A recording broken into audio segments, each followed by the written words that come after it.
Selamat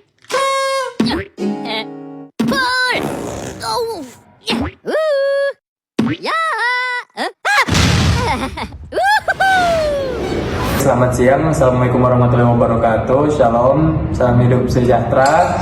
Jadi kami di sini yaitu adalah kelompok 4 dari mata kuliah Hukum Pemerintahan Daerah, dan saya selaku dari anggota kelompok yaitu Novel Zaki dengan NIM 0296, dan ada teman-teman saya yaitu Rizky Raitu dengan ekor NIM 0299. Saya Octavia Wahyudi Sinaga dengan ekor NIM 292. Saya Presiden Kaulusan dengan ekor NIM 0295. Saya Prinsip Rosumangkut dengan ekor NIM 0297. Saya Novrianto dengan ekor NIM 289. Saya Pascal Geseke dengan ekor NIM 294. Oke, untuk hari ini agendanya itu orang mau diskusi tentang apa itu hukum pemerintahan daerah dan apa saja materi-materi di dalamnya. Jadi ya, simak Anda. Guys, mau tahu nggak? Apa? Kita ada kepikiran, yang di setiap daerah mesti ada pemerintah daerah. Karena di suatu daerah mesti ada DP pemimpin, dua gubernur, bupati, wali kota, supaya DP pemerintahan daerah lebih dekat, cepat dan adil sesuai kebutuhan masyarakat DP pengelolaan pemerintah. Itu DP fungsinya. Jadi kalau misalnya tidak ada perwakilan dari pemerintah pusat, nanti kan daerah itu bisa dibilang kayak tidak ada yang atur, nanti chaos gitu.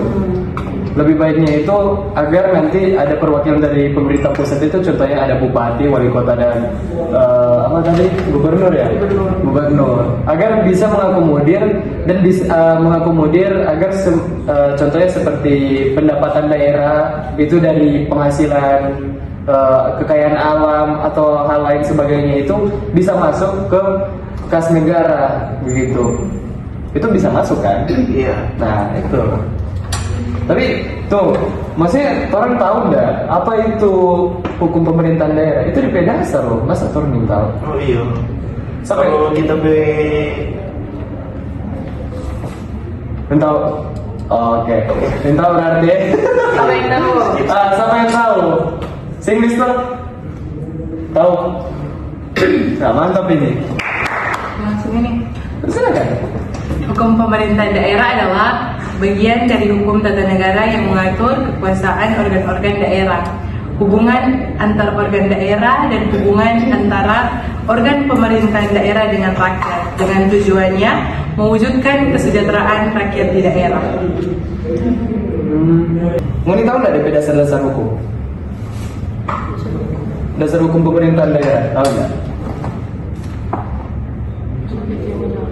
Ada yang tahu? Kalau yang tahu, kamu jawab ya. Coba, apa tuh? Oke, itu kalau dari yang sepengetahuan kita itu ada juga di Undang-Undang Dasar Negara Republik Indonesia tahun 1945. Itu diatur dalam pasal 18, pasal 18A, dan pasal 18B Undang-Undang Dasar Negara Republik Indonesia tahun 1945. Tapi di situ juga ada undang-undang juga yang mengatur. Itu Undang-Undang Nomor 23 tahun 2014 tentang pemerintahan daerah. Nah, itu lebih terstrukturnya tentang apa saja yang akan diatur dalam hukum pemerintahan daerah. Itu diatur dalam Undang-Undang Nomor 23 tahun 2014. Nanti kalau misalnya orang searching sendiri toh. Guys, mau tahu nggak kalau daerah Aceh Papua itu orang apa dikhususkan? Pengetahuan kita sih itu diatur nggak sih dengan asas desentralisasi kalau misal namanya itu, jadi kayak pemerintah pusat itu memberikan kewenangan yang bisa dibilang berbeda kan dari daerah tertentu, dari daerah lain lah, karena contoh daerah tersebut memiliki karakteristik yang berbeda, kebutuhan khusus atau enggak ada keistimewaan tersendiri di daerah itu. Jadi tidak semua daerah boleh mendapat itu, hanya beberapa saja. Jadi dia diberikan asas itu yang tadi Nabi. Tapi yang lebih spesifiknya itu ada 3 kalau nggak salah, cuma tak lupa lagi apa ya. Berbicara tentang asas, mau tahu nggak di dalam pemerintahan daerah itu ada 3 asas. Mari yang kita ketahui itu cuma salah satu. yaitu asas desentralisasi. Asas desentralisasi adalah pelimpahan wewenang pemerintahan dari pemerintah pusat kepada pemerintah daerah. Ini berarti pemerintah daerah memiliki otonomi untuk mengelola urusan pemerintahan sendiri sesuai dengan peraturan perundang-undangan dan kebutuhan daerah. Oh, itu salah satu. Ya. Yang dua lagi siapa? Boleh dijelaskan? Ada yang tahu? Pasal? Tahu sih. Oh nggak tahu. Yang Coba jelaskan. dekonsentrasi. Ah. Dekonsentrasi adalah salah satu bentuk pendelegasian wewenang dari pemerintah pusat kepada pejabat atau unit organisasi tertentu di daerah, tetapi tetap berada di bawah dan bertanggung jawab kepada pemerintah pusat. Oh, jadi kayak pusat. Jadi meskipun tugas-tugas tertentu diserahkan kepada pejabat di daerah, kekuasaan dan tanggung jawab akhirnya tetap di tangan pemerintah pusat. Oh, jadi pemerintah pusat jadi pengawas, cuman dilimpahkan dari wewenang itu. Secara sederhana bisa dibilang tangan kanan. Ah, itu. Terus yang salah itu ada yang tahu? Kalau yang salah sih asas pembantuan. Oh iya. Apa itu? Itu penugasan dari pemerintah pusat ke pemerintah daerah untuk melakukan tugas-tugas yang belum atau tidak dapat dilakukan oleh pemerintah daerah. Oh, oh iya, ngerti. Ngerti nggak? Ngerti. Kena. Guys, bukannya asas pemerintah daerah itu 4 ya? Apa yang itu? Apa satu? Yang satu sentralisasi, Oh, apa itu itu? konsentrasi wewenang dan tanggung jawab dari pemerintah pusat, di mana keputusan-keputusan penting dibuat di tingkat pusat tanpa melibatkan pemerintah daerah. Oh, jadi wewenang sepenuhnya itu ke Iya, pemerintah pada pusat, bukan ke daerah lagi ya? Daerah, iya. Oh, nah itu Novri. Aku ada bapak betul di kelas kepala batu. Jadi kita semua ngerti. Ah. Bicara soal tugas pemerintah daerah dan pusat, apa ada tugas atau wewenang pemerintah pusat yang tidak boleh dilimpahkan kepada pemerintah daerah? Kayaknya ada. Ya, ada. Sih nggak tahu. Apa? Tahu? Mau tahu? Yang tidak boleh dilimpahkan ke pemerintah daerah yaitu antara lain politik luar negeri, pertahanan, keamanan, justisi, moneter dan fiskal nasional serta agama. Oh, kayaknya kita tahu deh kalau misalnya kenapa politik luar negeri nggak bisa dah dilimpahkan kayak ke pemerintah dah. Karena kan begini, itu kan mewakili kepentingan nasional, itu bukan milik daerah. Maksudnya kenapa daerah mewakili dah untuk ke skala internasional untuk berhubungan dengan negara lain? Itu kan jadi DP negara sendiri, kayak dia bikin DP negara sendiri. Nah, itu juga yang kedua, itu juga menjaga kesatuan dan kedaulatan negara. Karena kan bisa dibilang otomatis kan itu tugasnya pemerintah pusat kan. Karena itu juga kan itu diatur dalam konstitusi dan hukum internasional kalau tidak salah di pasal berapa ya? Undang-Undang nomor 10 tahun pasal 10 Undang-Undang nomor 23 tahun 2014. Kalau kita beri pandangan tentang yang poin sing Lida bilang tadi yang tentang pertahanan nggak bisa dilimpahkan kepada pemerintah daerah, itu benar. Karena kalau berbicara tentang pertahanan apalagi di suatu negara, itu merupakan hal yang sangat krusial.